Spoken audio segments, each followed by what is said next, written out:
একটু খেয়াল করে শুনেন। এই ছোট লোকের বাচ্চা, তুই আমার এত দামি গাড়িটা নষ্ট করে দিছো। আর ম্যাডাম আপনি কি করতেছেন? আরে শুধু শুধু মারতেছেন কেন? ও কি একাই দোষ করছে? আপনার ড্রাইভারের দোষ আছে। ম্যাডাম মেহনত আমার একলারই দোষ না, সে মোড় ঘুরার সময় হর্ন দেয় নাই, তো একটুখানি লাগিয়ে গেছে। একটুখানি দাগ লাগছে মানে? এই দাগটুক সাইডে 5000 টাকা লাগবে। গাড়িটা একদিন আমার গ্যারেজে থাকবে, তুই আমারে 5000 টাকা জরিমানা দিয়ে তারপরে যাবি।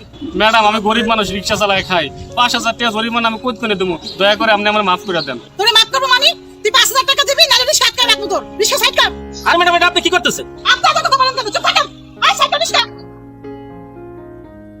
5000 টাকা জরিমানা দিয়ে তারপরে এখান থেকে রিস্কা নিবি। আরে ম্যাডাম আপনি বুঝতেছেন না কেন? ও গরিব মানুষ, রিক্সা চালাই খায়, ও 5000 টাকা জরিমানা দেবে কোত্থেকে? একজন রিস্কা প্যাসেঞ্জার এত কথা বলতেছেন কেন? ফরি আপনি কে? আমি কে? আমি অ্যাডভোকেট আসাদুজ্জামান মনির, হাইকোর্টে আছি। আপনি আমার পরিচয় জানেন? আমি কে? বলেন আপনার পরিচয়। আমি পাইলট এসেছি একমাত্র না। ম্যাডাম আপনি এত বড় একজন শিল্পপতি হইয়া সামান্য একজন রিক্সাওয়ালার কাছে 5000 টাকা জরিমানা চাচ্ছেন? ছি! আপনার যদি আপনি দরদ লাগে তাহলে 5000 টাকা আপনি জরিমানা দেন। আচ্ছা ঠিক আছে, ওর 5000 টাকা আমি জরিমানা দিয়ে দিলাম। দেন এখানে 5000 টাকা আছে। ম্যাডাম দাঁড়ান। আপনার আবার কি হলো? আপনার গাড়িতে সামান্য একটু দাগ লাগছে, এই জন্য ও গরিব মানুষ, ওর থেকে 5000 টাকা জরিমানা নিলেন। আপনি যে ওরে 4টে থাপ্পড় দিয়েছেন, এটা ফেরত নিয়ে যাবেন না? আপনার আবার ফেরত হয় নাকি? এই তুমি না 4টে থাপ্পড় মারো। স্যার এটা আপনি কি বলেন? আমরা গরিব মানুষ, রিক্সা চালায় খাই, চোর থাপ্পড় আমরা সবসময় খাই থাকি। আরে তোমার বলছি তুমি 4টে থাপ্পড় মারো।